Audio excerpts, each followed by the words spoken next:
All right, well, we'll continue to keep tabs on this and, of course, on the situation regarding insecurity and insurgency across the country as the days go by. Now, let's turn to another story.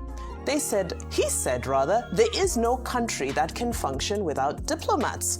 Well, those were the parting words shared by the now former Minister of Foreign Affairs, Yusuf Tugar, as the curtain closes on the resignation window granted to presidential appointees with an interest in pursuing elective office.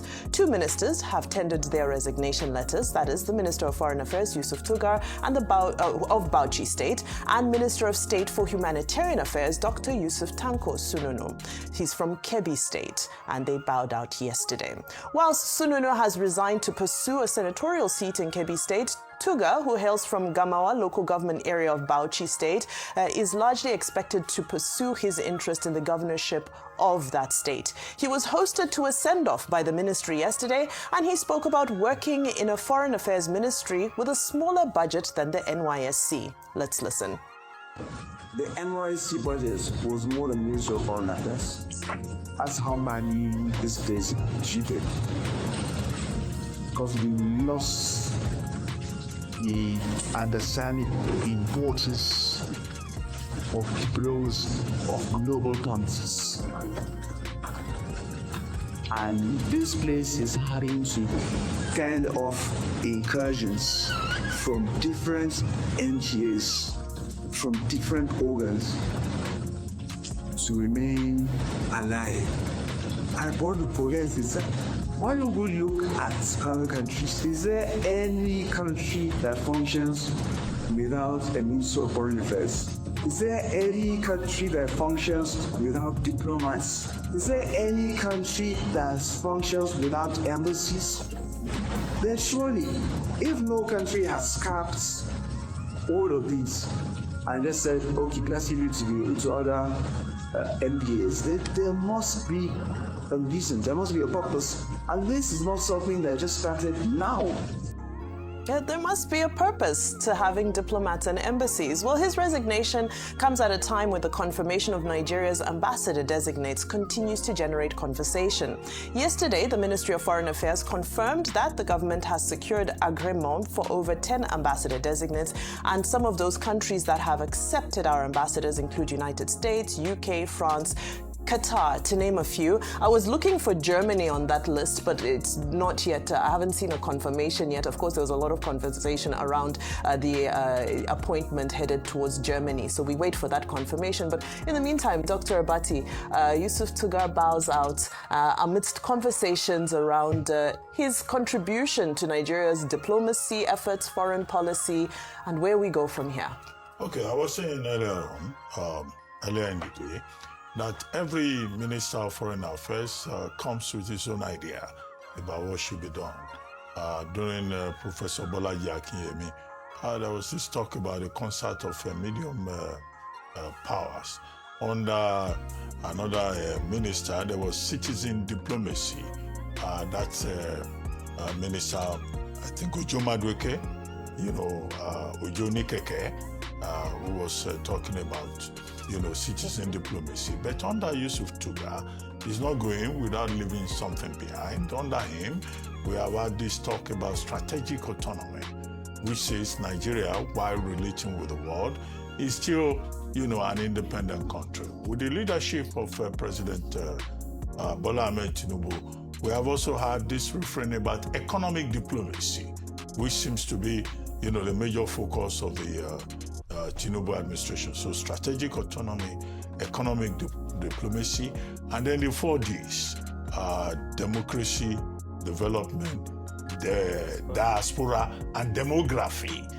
Those are the 4 major pillars of foreign policy direction under his watch. So we congratulate him. He has served his country well, and we wish him well as he seeks the governorship position in Bauchi State, which will now become vacant. Governor Bala Mohammed, having completed his 2 terms on the platform of the PDP, is going in there on the platform of the APC. The point that he was making about there is no diplomacy, no country without diplomats is true. Diplomacy is an old art because countries have to relate with each other. Since the the Chinese civilization, the dawn of the Chinese civilization, you have had countries relating with each other and exchanging, relationships. Although we talk about traditional diplomacy and we talk about its transformation in the light of modern diplomacy. I don't want to be pedantic going into the details, but he's right. Yeah. However, the point he made about budget, the budget of the foreign ministry being smaller than that of the NYSC, is a major problem that Nigeria has had to deal with in terms of diplomacy. Some of those missions, they can't pay for electricity. Mm-hmm. Our mission in South Africa the other time, they removed the lights because we could not pay. We carried our problem with electricity in Nigeria, non-payment of this, we carried it to South Africa. Many diplomats cannot even entertain guests. And that's why solutions have been offered. Do we rationalize the missions? Do we do something? But I think that the missions should be better funded, particularly at a time when, there's a lot of concern about global relations and there's a changing tide in international relations. The final point that you raised, is that now 10 countries have granted the agreement, which means that the country can now send them. But the big point to make here, which we have made at the beginning of this conversation, is that many of the ambassador designees may never even go anywhere because the government did not act early enough. Yes. And there are countries that have said a country that is going into an election, that the future of the election is uncertain, then we cannot take diplomats from there. Some countries have made that very clear. Yes. But the lesson to be taken away from that is that going forward, any government that comes in must know that those missions are important because Nigeria does not exist in isolation. Exactly. Nigeria is part of an international community that must relate with others under a rules-based international order. And on that point, Dr. Abati, we move to South Africa because this is again highlights the role that our foreign missions play in ensuring that Nigerians around the world are also covered and protected. The Nigerian High Commission in South Africa has refuted reports that an Igbo king was coronated in South Africa. And this is as news of the alleged coronation sparked violent protests that killed one person yesterday in Kugompo in South Africa's Eastern Cape province. Chaos erupted as demonstrators led by Operation Dudula and Action SA clashed with police, who deployed stun grenades in an attempt to restore order. Shops and properties linked to foreign nationals were torched and looted. And at the heart of the unrest is a viral video and images circulating on social media showing the so-called crowning of Chief Solomon Ogbonna Eziko as the Igwe Ndibo of Kugompo. Local traditional leaders, including Prince Kantisikau, have condemned the move as a flagrant violation of the authority held by the Amarachabe Kingdom of South Africa. We really feel undermined because there is no one who can really undermine someone's sovereignty. This is the territory of Amatosa, led by King Bululwanje Sandile from the Amarachabe house, which is the right-hand house of King Palo. I'm coming from the great house of King Palo, which is the Talega house. But I am not here to represent the Talega house, but as a traditional leader who is leading Amatole local house, I am really, really pissed off, including the membership of the house that I lead. Very strong words there. Well, in the statement from the Nigerian High Commission, they stated, and I quote, they say it is important to emphasize that the event in East London has no territorial ambition, political authority, or agenda within the host communities. Rather, it is a symbolic affirmation of identity. The statement went on to explain that some key Igbo cultural activities and apologize for any misunderstanding caused by the event. The images that came out yesterday were shocking. They were heartbreaking to see Africans treating one another in such a way. Property being burned, cars were destroyed. There were flames all over the place, and this is all because South Africans are saying we don't want Igbo people or foreigners from any African country to feel that they can install themselves locally.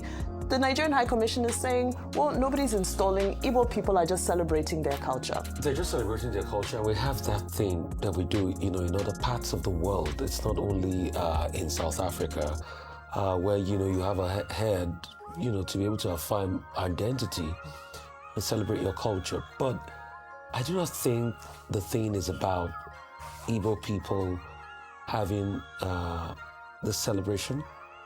I think it's an innate problem with some folks, not everybody in South Africa, that perpetrate xenophobia. But I think they need some education, because it's not only in the case of South Africa, it's not only the case of this case that happened. You remember the beauty pageant girl? Yes. Additional, that came here, and what happened anyway? Unscrupulous backstory happened. You get, but the backlash she got, the other xenophobic raids in South Africa. But I think we need to educate them. And for the benefit of not all South Africans, because they appreciate what we did, but some rabid South Africans. Newsflash. Thabo Mbeki lived in 1004 estate here. During the apartheid, you guys ran to us for help, and we accommodated and we helped. We use our money and our hard-earned resource to help you fight. We fought the West because of you people. I remember the likes of my kingsman, Adifo Obi, was part of this, was the federal foreign minister in the 70s then, that ensured that there was a protest against BP, and there was a blockade against BP because of the plight of the people in South Africa. Fimbai people donated money in schools here for the struggle. The likes of Thabo Mbeki and the guys in the activism movement then used to come and sit in the office of The Guardian to bring their stories so that their stories would be published on The Guardian and other newspapers here. In fact, Thabo Mbeki was taken on a foreign delegation, I think it was a Commonwealth event, went with the Nigerian delegation. That's how much brothers we were. And I think this education is necessary for the rabid South Africans, not all of them. A lot of them understand these things and they appreciate the relationship we shared over the years. But for the rabid ones that want to, remove other African brothers, we suffered for what you enjoy today. We shed tears and blood and resource. And I think this should make us live in unity and harmony. Please. And this is for the rabid ones. Not all South Africans. A lot of them understand this. Okay, what we face here is the dilemma of Afrophobia and xenophobia in South Africa. You recall that there was even a time they were saying foreigners could not go to South African hospitals. Yes. And it's not just Nigerians. People from Zambia, Even Malawi, even from Zimbabwe, yes. where your president now is trying to perpetuate himself in office till the year 2030 by changing the constitution. Now, so it's a problem of what we call in the literature, memory, forgetting, and remembrance. Many of these new generation South Africans, they do not remember. They lack the memory of how the rest of Africa supported them during the anti-apartheid struggle and helped to fight collectively. But it is also a commentary on how black South Africans have been treated by the ruling ANC after they gained their freedom. So they feel that their anger should be taken out on people from other parts of the world. And Nigerians are particularly notorious. In one of the segments of the narration, they said Nigerians like South African women too much. And that in itself became a problem in one of the protests before now. And that they're taking over businesses. Nigerians are very enterprising people. However, to summarize, to save time, the Nigerian High Commission has done very well by providing an explanation to say that Nigerians are very strong about identity and culture. Yes. They mentioned something called they mentioned something called Iriji, which is a New Yam Festival, and they also mentioned something about masquerade, and that wherever Nigerians are, whether they are Igbo or Yoruba, they try to sustain their identity, and that this does not mean a threat to the Amarabe Kingdom in Eastern Cape. So I think they did well, just to douse tension. But we also hope that the South African government will intervene and be more accommodative of persons from other parts of Africa. Absolutely. And then, of course, let other Africans also provide an enabling environment in their countries so that there isn't this drift towards South Africa where there seems to be some level of attraction for persons looking for better opportunities. Yes, absolutely. That is it. I think they do say that when there's a competition for resources, one of the first things that emerges is otherism. We start to look at other people. We're seeing it in the US, in the UK. Everybody is starting to become nationalistic and want to make sure their own people are taken care of first. It's not right, but it is a reflection of economic challenges. But why don't they do it to the white nationals? Sorry? Why don't they do it to the white nationals? They have started in Cape Town. Okay. They have, yes, they have. But correct, Afrophobia is becoming a major problem in South Africa. In fact, the issue with South Africa is what even coined the term Afrophobia, which is a racism towards your fellow African. Well, let's now turn our attention to local politics. As Senator Rabiu Musa Kwankwaso yesterday formalized his move to the African Democratic Congress amongst a sea of red Kwankwasia caps, flanked by Peter Obi. The highly anticipated moment sparked a call for #PeterKwa2027 as social media also erupted with excitement over the possibility of an Obi Kwankwaso 2027 ticket.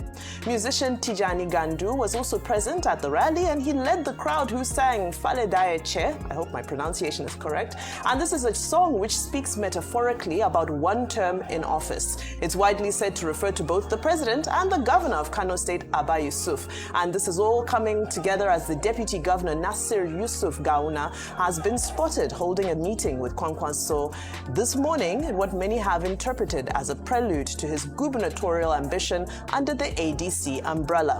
Let's quickly follow on with more politics, where yesterday, Minister of the FCT Nyesom Wike hosted River State delegates and stakeholders from both the All Progressives Congress, APC, and the opposition, People's Democratic Party, Collabo, in his Abuja home.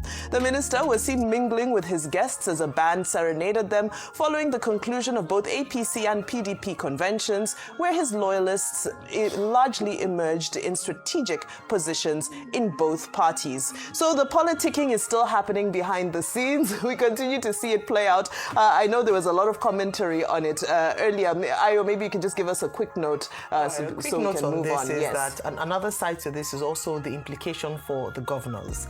Earlier on was spoken at national level for presidency, but as you can see in Kano State, it's going to be the battle to the finish against the APC and the ADC, with both of them clashing. The current governor Abba Yusuf and his former deputy, and the Kwankwasia movement, the test of their strength, especially of course INEC giving the people a free, fair, and credible election to make their choice. The same thing is also in River State. It's also at subnational level a veiled threat to Fubara, that you are out, one-term governor. This is what Wike would like, because he has said it consistently and repeatedly that what he did in 2023, he will never repeat it again. So these are signals. Now, beyond just federal level, we're also seeing coalitions and strategies for subnational, for governors at that level. So it'll be interesting to see what 2027 will look like. It's not just the presidency, it's also a fight to the finish for the governors, and who will align with who, and whose structure will stand the test of time come 2027. That's it. I think people are waiting to see whether Abba Yusuf will chop breakfast in Kano State. Well, let's see. And Kwankwasia movement would also want to show their strength, that they still own Kano State. So let's see what would happen. We'll see what's going to happen. Well, let's move to the southeast of Nigeria, to Imo State, where residents in the capital, Owerri, are taking to social media to take videos of the shocking state of mounting refuse dumps littered across the city. According to users, these refuse dumps are so large that they have even started causing traffic gridlock on some major roads. In one trending video posted on Sunday, the man recording warns that soon enough the garbage will cover the entire road. Let's take a look.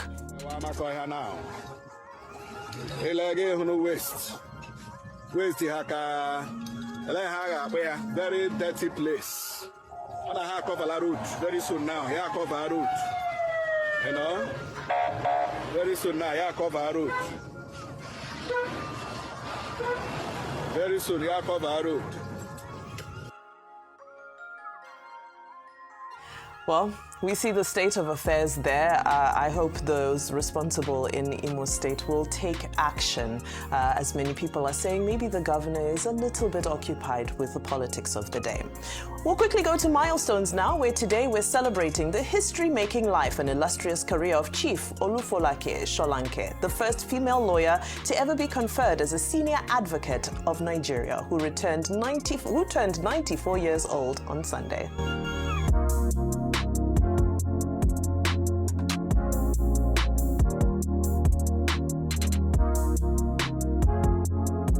Solanke was born on the 29th of March 1932 in Abeokuta. She then went on to study at what is now the University of Newcastle in 1951, where she received a BA in Latin and Math, setting the stage for a career as a teacher. But down the line, she was admitted to Gray's Inn London, the historic society that trains lawyers in England, and was called to the bar there in 1962. Upon her return to Nigeria, Chief Solanke joined the chambers of Eme Odesanya, working diligently to ultimately achieve the incredible feat of being named the first female senior advocate of Nigeria in 1981. Since her conferral, she has held a number of positions across institutions where she has consistently advocated for women's rights and leadership, including serving as the first female president of the International Federation of Women Lawyers, Nigeria.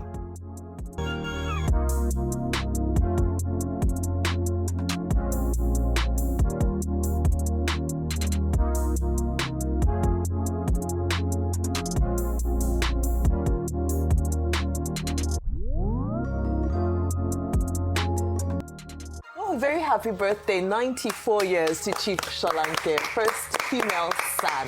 Chief Solanke. Chief Solanke. She doesn't like young people mentioning her first name. Oh, really? It's Chief Solanke. Oh, that's interesting. Okay, well, for the purposes of celebrating her, I think it's important that young people learn her full name because it's a historic name. But, yes. Exciting for her to enjoy aging with grace. Thank you so much. That's all we've got today on What's Trending. Well, thank you very much. And that's all on today's edition of The Morning Show.